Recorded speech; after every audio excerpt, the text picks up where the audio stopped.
हैं और वो अब न सिर्फ उन्हें संबोधित करेंगे बल्कि प्रदेश को भी संबोधित करेंगे। क्या कुछ कह रहे हैं, सुनिए सर।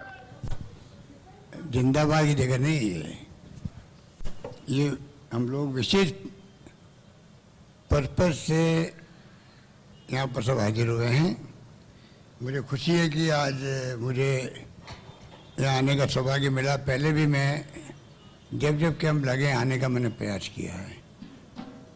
भारत सेवा संस्थान व महावीर विकलांग समिति द्वारा जोधपुर में भी, पाली में भी, जालोर में भी जहाँ जहाँ कैंप लगे मैं गया भी था। अभी आपको डी.आर. मेहता साहब ने और मेरे पूर्व वक्ताओं ने जो भावना व्यक्त की है वो मैं वापस रिपीट नहीं करना चाहूँगा, क्योंकि वास्तव में भारत सेवा संस्थान और महावीर विकलांग समिति अद्भुत कार्य कर रहे हैं। क्योंकि इस प्रकार से सेवा में अपने आप को समर्पित रखो, समाज सेवा में, वो अपना आप में मैं समझता हूँ कि नई पीढ़ी के लिए भी प्रेरणादायक होती है। कोरोना जब आया था तो एक ऐसी महामारी जिसकी कल्पना किसी ने नहीं की थी, और खाली राजस्थान में नहीं, देश में नहीं, बल्कि पूरी दुनिया के मुल्कों में एक साथ में जो महामारी फैली है और जिस रूप में फैली है, अमेरिका जैसे विकसित मुल्क में भी लाखों लोग मर गए। लाखों लोग, जो बहुत ही विकसित मुल्क है, दुनिया का नंबर 1 है। तो आप सोच सकते हो कि इटली, जापान, जर्मनी, इंग्लैंड, कितने लोग मरे, कोई कल्पना ही नहीं कर सकता। हमारे यहाँ भी दूसरी लहर में बहुत तकलीफ हुई थी, बहुत लोग चले गए, उनका दुख हमें आज भी है। पर इस महामारी ने सबकी सोच बदल दी। अमीरों की भी सोच बदल दी। पैसे ही सब कुछ नहीं है, पैसे के अलावा भी बहुत कुछ है, और पैसा काम भी नहीं आता है। क्योंकि दिल्ली में, बम्बई और अहमदाबाद 3 शहरों का मुझे मालूम है जहाँ पर अगर पैसे वाले भी हैं, टेलीफोन कर रहे हैं बेड के लिए, भर्ती होने के लिए, तो बेड नहीं मिल पा रहा है। ये हालात थे पैसे वालों के पास। तो बेड थे ही नहीं। डॉक्टर कहने लगे जब हम किसको बेड से उतारे आपको वहाँ रखने के लिए, स्थिति बन गई। तो ये तो जो हालात बने दुनिया में, उसमें हमें गर्व होना चाहिए कि यदि आप लोग यहाँ बैठे हुए हो, आप वो आए हो यहाँ पर जिनका सोच जो है, ये सोच निस्तक जनों के लिए है। विशेष योगी जन कहते हैं आजकल इनको, निस्तक जनों को, उनके लिए आपकी सोच है, अच्छी सोच है। ये कैंप लगाने के जो आयोजक हैं, चाहे वो डी.आर. मेहता साहब और इनकी टीम हो, वो भी, उनकी सोच यही है। जगह जगह कैंप लग रहे हैं, और डी.आर. मेहता साहब, और मैं समझता हूँ कि जिसमें भूपेंद्र मेहता जी, बापना जी, ये तो मध्य प्रदेश जबलपुर से लगा करके, चाहे वो वेस्ट बंगाल हो, महाराष्ट्र हो, कर्नाटका हो, चेन्नई हो, और दुनिया के मुल्कों में, अफगानिस्तान के अंदर, पाकिस्तान के अंदर, और मुझे पता नहीं किन किन मुल्कों में, मैं तो भूल गया हूँ, वहाँ जाकर कैंप लगाते हैं। और आप कल्पना कीजिए बांग्लादेश के अंदर, वहाँ पर जो विकलांग, अभी मैं देखे यहाँ पर इनका पैर कटा हुआ है, दोनों हाथ कटे हुए हैं, दोनों हाथ लग गए, वो मुझसे हाथ मिला रहा है। आप सोच सकते हो कि इससे बड़ी सेवा क्या होगी। कल तक वो निर्भर था किसी पर, मुझे पानी पिलाओ, प्यास लगी है। अब हाथ लग गए तो वो मुझसे हाथ मिला रहा है, पानी पी रहा मेरे सामने। एक चमत्कार है, चमत्कार है। जो आदमी पैर से चल नहीं पा रहा है, वो चलने लग जाता है, अपने काम कर लेता है। आप कब तक दूसरे पे डिपेंड रहो, पानी के लिए भी, चलने के लिए भी। आप सोच सकते हो कि एक इंसान, जब परिवार वाले भी वही दुखी हो जाते हैं सेवा करते करते, कब तक सेवा करे। एक होता ना, कई बिजी रहते हैं, व्यस्त रहते हैं, और ये इतना कमाल का काम है जिसमें आप आत्मनिर्भर बनते हो, स्वाभिमान बन जाते हो, आप स्वाभिमान आ जाता है। हमने अभी सरकार में कई फैसले किए, उसमें एक फैसला ये भी है, जो विकलांग, निःशक्तजन, विशेष योग्यजन जो अपने हाथों में काम नहीं कर सकता है, डिपेंड रहता किसी और पे, वैसा की मिलती है, वोकर्स मिलता चलने के लिए, जैसी जिसको जरूरत है वो सब सामान दे रहे हैं। तो ये काम बहुत बड़े रूप में हाथ में लिया गया और मैं समझता हूँ कि इसके लिए बधाई की बात है कि इतना लंबा समय तक सेवा करना, ये मैं समझता हूँ अपना आप में बहुत बड़ा काम। हमने एक और शुरू किया है, जो घर में कोई ऐसी स्थिति में है, बहुत बुजुर्ग आदमी है, दिव्यांग है या विधवा है, बुजुर्ग आदमी है, वे सरकारी कल्याणकारी योजनाओं का लाभ उठा नहीं सकते खुद, तो एक योजना बने, उसका नाम रखा मुख्यमंत्री हमारी जिम्मेदारी योजना, जिसमें सेवा प्रेरक बनाए गए हैं और बनाए जा रहे हैं, जो उनके घर में अगर टेलीफोन कर देंगे 181 पे, वो अगर बुजुर्ग फोन कर देगा, एक दिव्यांग फोन कर देगा, तो घर पे जाएगा सेवा प्रेरक, कोई राशन में नाम जुड़वाना है, जाति या मूल प्रमाण पत्र, पेंशन, पालनहार योजना में नाम जुड़वाना है, या और कोई उसको सुविधा मिलनी है, तो वो घर जा करके उसकी सेवा करेगा। इस प्रकार की हमने एक व्यवस्था चालू करी है। तो इस प्रकार ओलंपिक खेल में जो पैरा ओलंपिक होते हैं वो निःशक्तजनों के लिए होता है। इस बार हमारे यहाँ के खिलाड़ी भी कामयाब हुए हैं, उनको भी हमने कहा निःशक्तजन जीत के आते हैं पैरा ओलंपिक में, उनमें 25 बीघा कृषि भूमि निःशुल्क देने का प्रावधान हमने किया है। ये मैं खाली आपको इसलिए बता रहा हूँ जिससे कि समाज को प्रेरणा मिले और ज़्यादा मजबूती के साथ में अपन लोग आगे बढ़ सकें, ये मेरा सोच है। इसलिए बहुत कुछ करने का प्रयास हो रहा है। अभी हमने जोधपुर की जो गांधी बदी विद्यालय है माता के थान पर, उसको मैंने कॉलेज घोषित किया था, मैं खुद आया था वहाँ पर। और साथ में पोद्दार की एक और गवर्नमेंट की स्कूल है वहाँ पर जयपुर, उसको ही कॉलेज बनाया गया है। साथ में स्कूटी और पेंशन जो है वो भी देने का जो पहले काम था उसको और बढ़ाया गया। और तो और नेत्रहीन संस्थान जोधपुर में जो है सुशीला बोरा चलाती है, आप जानते हैं। नेत्रहीनों को पढ़ाना अपना आप कितना चैलेंज का काम है और लंबे अरसे से वो काम कर रही है। मैं तो वहां पर नेत्रहीनों की शादी का प्रोग्राम उन्होंने रखा, दूल्हा दुल्हन दोनों नेत्रहीन, बारात निकली बकायदा, मैं खुद बाराती बन के गया हूं वहां पर। और इतना सुंदर प्रोग्राम किया, भगवान जी पर्याय जी भी उस वक्त जिंदा थे और सुशीला जी का तो कमाल का काम उनका भी है। तो वहां हम लोग गए, सब लोग इतने अच्छे, वो संगीतकार भी है, म्यूजिशियन भी है, कई इंस्ट्रूमेंट बजाते जो हम लोग नहीं बजा सकते हैं। तो ये एक अलग भगवान ने कुदरत दी है उनको। अगर वो नेत्रहीन है तो उनको दूसरी भी उनकी भगवान ने उनको खूबी दे देता है।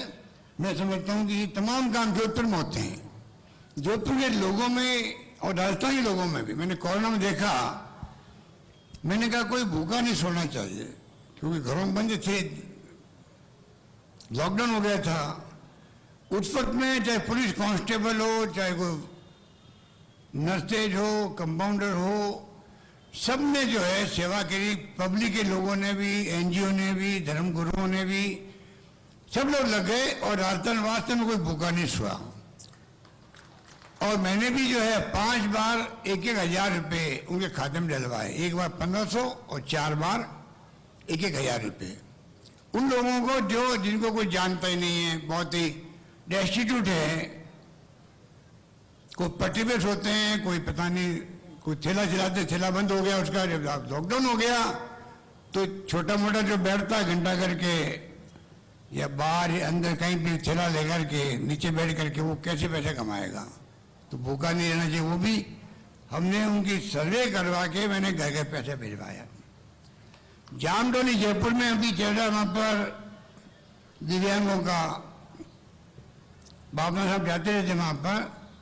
अभी मैंने इस असेंबली के अंदर बाबा आमटे के नाम से विश्वविद्यालय बनेगा दिव्यांगों के लिए, मैंने घोषणा करी है।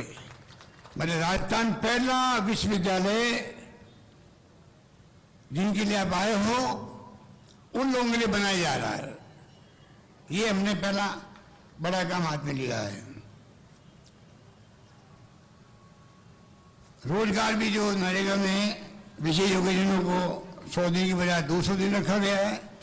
तो कई काम तो हमने अच्छे काम इस बार फ्रेंडली किए दिव्यांगजनों के लिए। और साथ में भी बाकी मैं आपको निवेदन करना चाहूंगा, आप लोग पधारे हो उसके लिए मैं आपका स्वागत करता हूं। मैं भी सिर बार आने के बाद तो कई काम और बढ़ जाते हैं, जहां जहां विकास के काम हो रहे मैं देखने गया, पर तो आया हूं मैं जोधपुर में। आज वो गया हूं इस कैंप के खाते में आया हूं, इस कैंप के खाते में आया हूं कि मुझे इस कैंप में जाना है, प्रोग्राम इसलिए बनाया। अब मैं आपको एक आह्वान करूंगा, आग्रह करूंगा, निवेदन करूंगा कि जो योजना सरकार की बनती है कई बार वो गांव और ढाने तक पहुंचती भी नहीं है गरीब आदमी के लिए। अनपढ़ भी होता आदमी की जानकारी के अभाव में।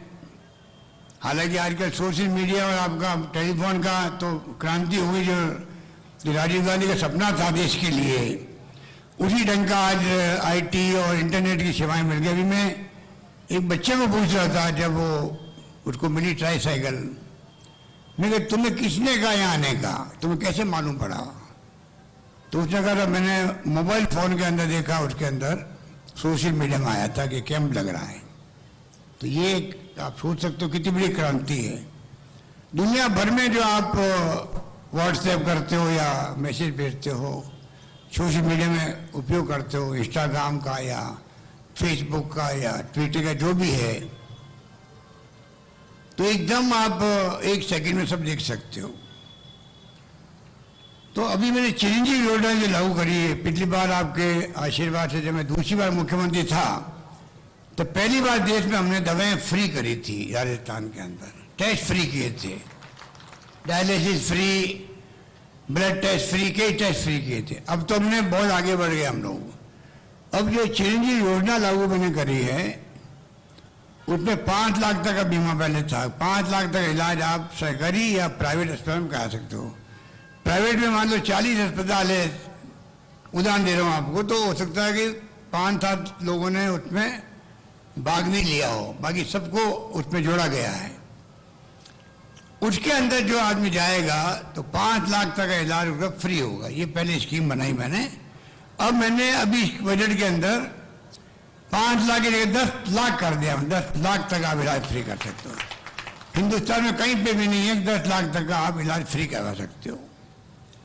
और साथ में ये भी कर दिया है, एक और बड़ा काम किया है कि आईपीडी ओपीडी, पहले जाते थे अस्पताल में दवाएं कोई नहीं होती थी, बाहर से मंगाते थे।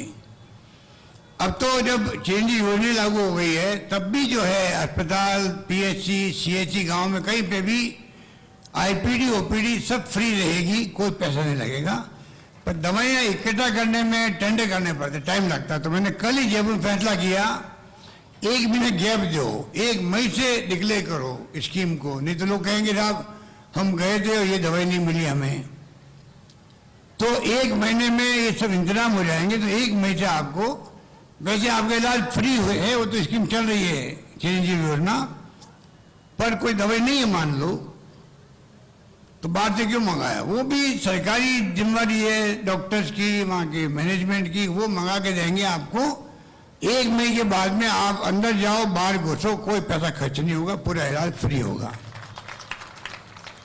और तो और चिरंजीवी योजना में जो लोग हैं उनके लिए एक और उसमें रखा हमने प्रोविजन। परसों मैंने ये मीटिंग ली हमारे पार्षद गणों की, तो मैंने हाथ खड़े करवाए, बताओ कितने लोगों को मालूम है चिरंजीवी में और क्या क्या फायदा है? किसी ने हाथ खड़ा नहीं किया। और मेरे ख्याल में यहाँ खड़ा कर रहा हूँ तो शायद आप नहीं बता पाओगे कि चिरंजीवी योजना में इलाज के अलावा क्या क्या फायदा किसी को मालूम है क्या? 1, 2, 3, 4, 5, 5-6 हाथ करें, ठीक है। साथ खड़े सर, 1 2 2 3 महीने और 10 मान लो पर। अब आप बताओ, कोई चिरंजीवी योजना भगवान करे कोई एक्सीडेंट नहीं हो, पर कोई एक्सीडेंट हो जाता मान लो और कोई आदमी मृत्यु हो जाती है, उस चिरंजीवी योजना के हमने बीमा भी है, उसका 5 लाख का बीमा, 5 लाख का बीमा उसका भी है। तो आप ताली तो बजा रहे हो। तो मैं आपको कहना चाहूंगा कि कृपा करके आप जो है यहाँ आए हो तो आप समाज सेवी हो, या कार्यकर्ता कांग्रेस के या किसी पार्टी कार्यकर्ता होंगे, इसमें कोई राजनीति नहीं है। जो भी आप हो बस। आप एक अच्छे इंसान हो, अच्छे समाज सेवी हो, अच्छी भावना आप में है, इसलिए आप आए हो।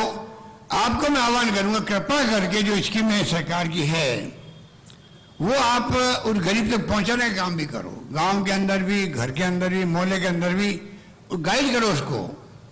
हालांकि मैंने यहाँ तक कर दिया है, अगर मान लो कोई कार्ड नहीं बनवाया है, बीमार पड़ गया, भर्ती हो गया आकर के, उसके लिए हमने कलेक्टर को अधिकृत कर दिया है कि वो उसका इलाज फ्री करवाएगा और बाद में चेंज कार्ड बनवा देगा। मतलब इमरजेंसी के प्रोविजन हमने किया है, कोई कमी नहीं छोड़े। छोटी छोटी बात को देख करके फैसला कर रहे हैं, ये मैं आपको निवेदन करना चाहता हूं।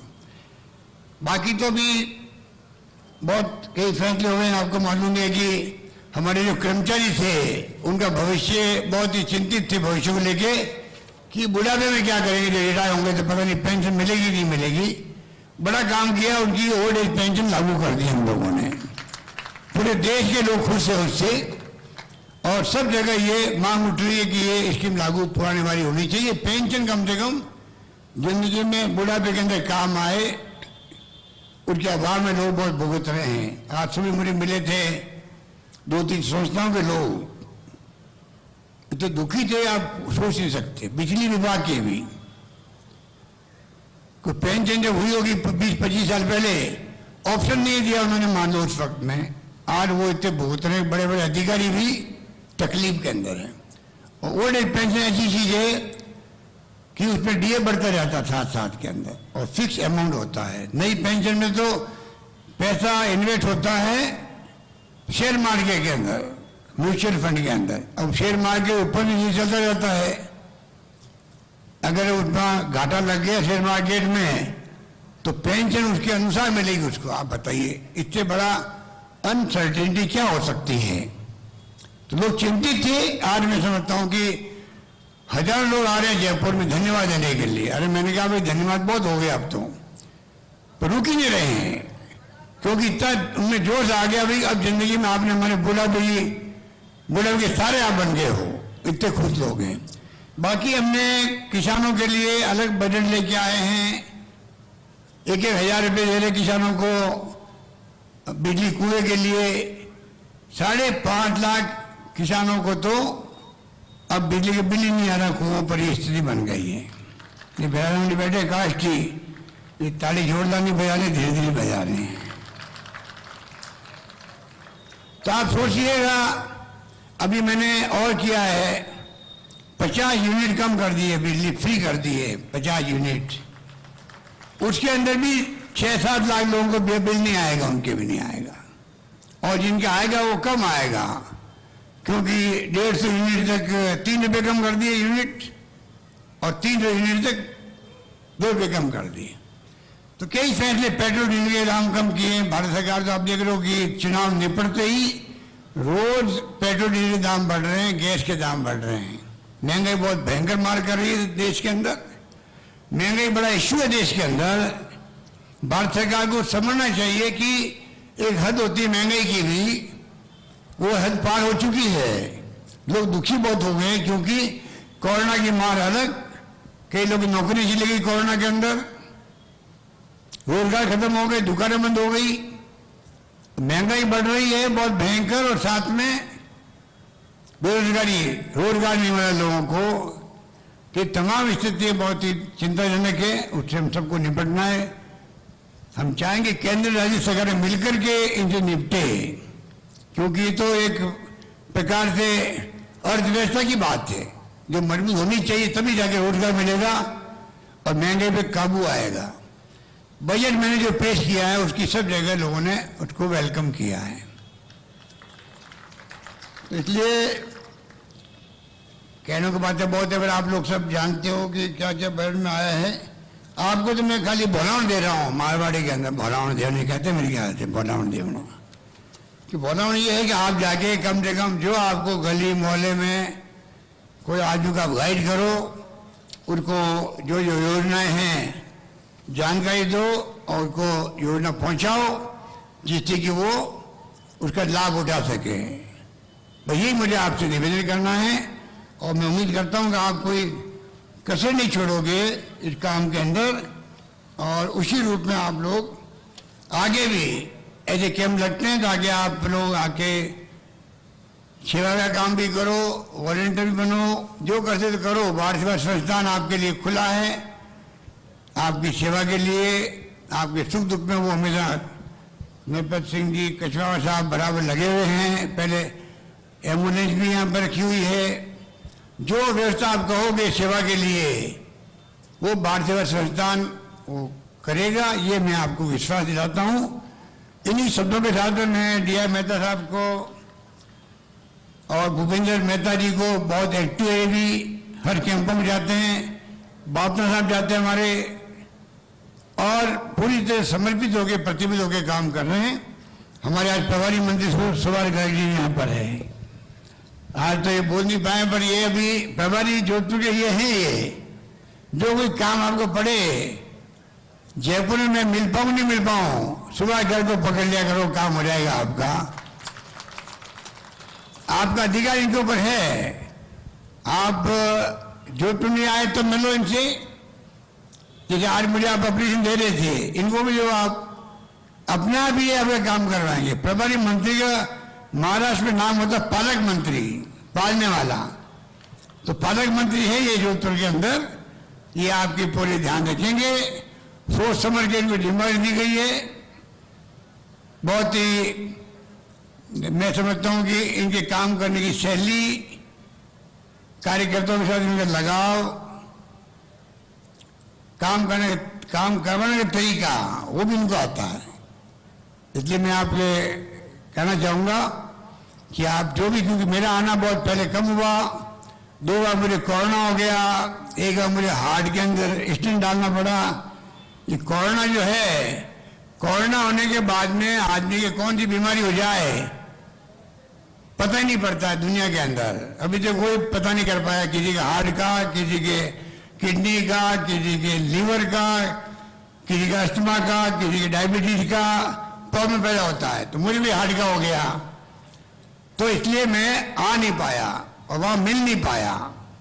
पर मैं 500 मैंने मीटिंग के लिए वीसी से 500 साढ़े 500 मैंने वीडियो कॉन्फ्रेंसिंग करके, इतने अच्छे इक्विपमेंट लगे हुए हैं हमारे वहां पर, और पूरे राजस्थान के गांव गांव में इक्विपमेंट है। गांव में सरपंच से बात करनी है, पटवारी, ग्राम सेवक, वार्ड पंच, बीडीओ, किसी से बात करो आप। जो बात हम बोलते हैं उनको लगता है जैसे हमारे सामने बात कर रहे हैं। आप लोग भी कहीं बैठते हैं यहाँ कलेक्टर दफ्तर में, जब मैं बात करता हूँ तो लगता होगा आपको, आप बैठे रहते हो तो सब सिग्नल साफ दिखती है। तो ये ऐसा क्रांति हो गई है देश के अंदर। अपनी बात को, कल परसों मैंने 5 घंटे मीटिंग ली है, एसपी की, एडिशनल एसपी की, डीवाईएसपी की, तमाम अधिकारी जयपुर मेरे साथ बैठे थे, डीजी पुलिस भी, एडीजी भी, सब बैठे हुए थे वहां पर। हम लोगों ने 5 घंटे मीटिंग करी, किस प्रकार क्राइम नहीं हो राजस्थान के अंदर, विशेष ध्यान रखें, लॉ एंड ऑर्डर की स्थिति मजबूत रहे और कानून का राज हो देश के अंदर, प्रदेश के अंदर कानून का राज हो। कानून का राज होगा तो कई लोग आने नहीं पड़ेगा हमारे पास में, उनको न्याय अपना मिलेगा। और कानून में कोई आए व्यक्ति तो जो पीड़ित पक्ष है उसके अन्याय नहीं होनी चाहिए, अन्याय नहीं होना चाहिए, उसको न्याय मिलना चाहिए। क्योंकि लोकतंत्र में सिफारिश होती रहती है। सिफारिश उसकी करो जो आदमी तकलीफ में है, जिनको जो विक्टिम है, पीड़ित है, उसको सिफारिश करो। जो अभियुक्त है उसकी सिफारिश कभी नहीं करनी चाहिए हमें। ये ध्यान रखो, उसी रूप में तब जाके इकबाल कायम होगा पुलिस का, पुलिस न्याय दिला रही है। हालांकि मैंने कई प्रयोग किए हैं, कंपल्सरी कर दी मैंने, FIR नंबर बढ़ गए केसेस के, पर लोग आने की हिम्मत कर रहे हैं। कोई रेप हो गया बच्ची का, गुंडागिर्दी हो गई है, मर्डर हो गया है, हत्या हो गई है, तो लोग हिम्मत कर रहे हैं जाने की थाने के अंदर। पर हिम्मत नहीं करते थे। अब मैंने कहा हर थानेदार को FIR लॉन्च करनी पड़ेगी, नहीं करेगा तो SP को करनी पड़ेगी। ये मैंने कानून बना दिया एक प्रकार से राजस्थान के अंदर। देश में पहला राज्य राजस्थान है जहां हमने ये बनाया है। इतना बड़ा फर्क पड़ा उसका, इतना बड़ा फर्क पड़ा है कि जो पहले कोर्ट के आदेश आते थे रजिस्टर में केस, उनकी संख्या बहुत कम हो गई है। तफ्तीश का टाइम बहुत कम लगने लग गया है और 7 लोगों को फांसी की सजा हुई है। और मैं संख्या भूल गया, बहुत बड़ी संख्या के अंदर आजीवन कारावास हुआ है और 700 फैसले हुए हैं। तो हमारी तरफ से हम पूरा कोशिश कर रहे हैं कि कोई गरीब लड़की का आप बलात्कार कोई हो जाए, उस घर वालों में क्या बीतती सोच सकते हैं आप लोग। मर्डर हो जाए गरीब आदमी का, उसको न्याय नहीं मिले तो क्या क्या अपन देखेंगे। लोग मिलने मुझसे आते तो उनकी आंखों में आंसू आते, हमारे हम भी भावुक हो जाते हैं।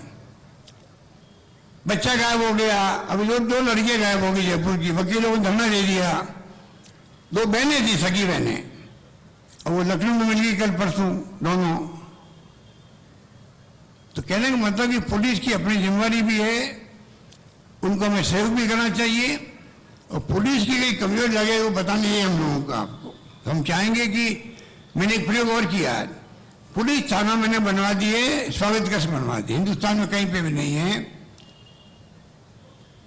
क्योंकि थाने के अंदर कोई आदमी जाते हुए घबराता है, जहाँ बदतमीजी से बात करेंगे वहां वो तो लोग एक ऐसा इंप्रेशन है। थाने में जाए कोई वकील, डॉक्टर या और कोई व्यक्ति गया, पता नहीं वो क्या ढंग से बात करेगा, जिसको हम कहते हैं रेखा से बात करेगा, तू ताम बात करेगा। मैंने स्वागत कक्ष का निर्माण करवा दिया सब थानों, 90% हो गए वहां पर। स्वागत कक्ष का मतलब है आधा तो समझ में आ गई कि आने वाले का स्वागत करना है। अगर उसने कानूनी गलती की तो सजा दिलाओ उसको, कोई मना नहीं करता। इज्जत तो दो उसको, जो आदमी आने वाले इंसान है। हर इंसान की मान सम्मान करना, जब तक वो सिद्ध नहीं हो गया आदमी अपराधी है तब तक उसे सम्मान होना चाहिए। बैठे वहां बात करें उससे ढंग से बात तो करो उससे। तो कई प्रयोग हम कर रहे हैं, पर मैं आपको इतना ही कहना चाहूंगा कि आप कृपा करके जो मैंने कहा आपको, आप उस पर ध्यान दें, और जहां तक संभव हो आपको, यहाँ इतने NGO है जोधपुर के अंदर, स्वयंसेवी संस्थाएं हैं, सर्विस क्लब है, कोई एक से बढ़ के एक है। 40 साल से मैं देख रहा हूं कि गांधी विद्यालय को मैंने स्थापित किया था, मैं खुद का प्रथम अध्यक्ष था। हरकिशन लाल जी गर्ग और टाटिया साहब और जो बाकी साथी हैं सब लोग मिलकर चला रहे हैं। हरी भाई 40 साल मैं देख रहा हूं, आज वो स्कूल जब कॉलेज मैंने घोषणा करी है वहां पर।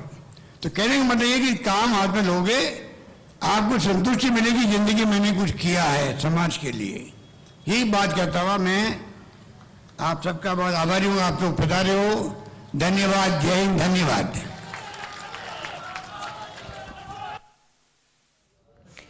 तो मुख्यमंत्री अशोक गहलोत को आप सुन रहे थे। 2 दिवसीय जोधपुर दौरे पर हैं मुख्यमंत्री अशोक गहलोत और दिव्यांग शिविर में पहुंचे हुए थे उसका अवलोकन करने के लिए, और कार्यक्रम के दौरान उन्होंने अपना संबोधन दिया। संबोधन के दौरान उन्होंने खास बातें यहां पर की। विशाल मेगा दिव्यांग शिविर का आयोजन किया गया और दिव्यांगों को राहत देने के लिए दरअसल विशेष शिविर का आयोजन किया गया था।